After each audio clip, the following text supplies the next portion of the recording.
Presidente ba? Tapos alam mo na kung anong nangyayari.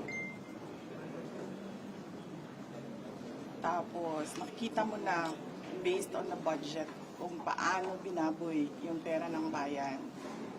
Mag-aantay ka pa ba ng komisyon o ng truth commission o ng kung anong komisyon yan? Actionan mo ka kasi kaagad dapat yan. Unang-una, sinabi ko na noon, nag-appoint siya, nagpumili siya ng speaker na involved sa bribery nakalagay sa isang kaso doon sa Amerika. Klarong-klaro na doon nakita na involved siya sa racketeering and sa bribery. So, ikaw ba, Presidente ka pa, ilalagay mo ba yung ganyang klaseng speaker? Siyempre, hindi na, di ba? So, anong nangyari sa budget natin? Na-racketeering din yung budget natin. Tapos, siyempre, sumabog na. Hindi ako makapagsalita sa Department of Public Works and Highways, pero makapagsalita ako sa DepEd kung anong nangyari. At sinabi ko na sa inyo. Sinabihan na siya, alam niya. In a cabinet meeting, sinabi sa kanya kung anong nangyari sa Department of Education budget. And then, ang ginawa niya is na-change the picture. So,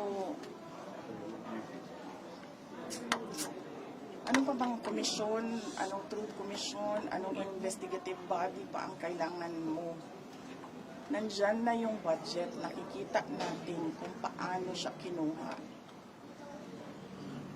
Diba dapat nun, diretsyo mo na gawin, tanggalin mo na yung speaker mo, ayusin mo na yung, sabihan mo na yung mga kaalyado mo sa House of Representatives, ayusin niyo yung budget, tapos panagutin mo na yung, mag-lifestyle check ka na dyan sa mga congressman at sa mga staff nila, dami dyan, may bahay sa abroad.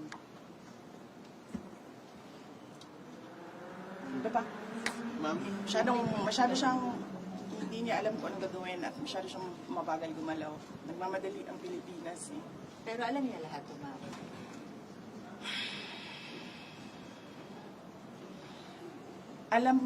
Alam nga nung bata na nakikinig lang at nanonood lang ng balita at nagbabasa lang ng budget. Eh, Presidente pa, hindi niya alam. Pero ma'am, di ba too late na po ba yung ginawa ni BBM, and of course, dapat po ba talagang kasuhan na si Speaker and si Sandy ko sa mga ginawa nila? Actually, hindi na nga siya too late eh. Nothing na nga siya eh. Nothingness na ang ginagawa ngayon. Ma'am, kaso, the Speaker was your campaign manager in 22. Were you not aware of these issues before? Hindi naman siya naging speaker noon eh. Ay, hindi ma'am. I mean yung bribery po, kasi na-mention mo yung bribery, alleged bribery. Were you not aware during the 22 campaign?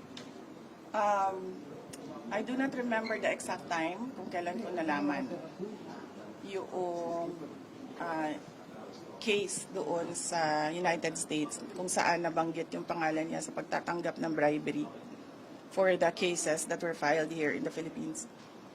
Pero hindi naman kasi ako ang pumipili ng speaker eh. Ang pumipili ng speaker ay ang presidente. At naging campaign manager lang naman siya by default eh, kasi siya yung president ng partido ng Lakas.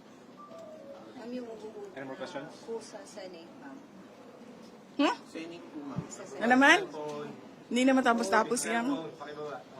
Meron na namang Senate. SB kahapon, napakanalang ganito ng minority. Kaya medyo napikon si Senator Bato.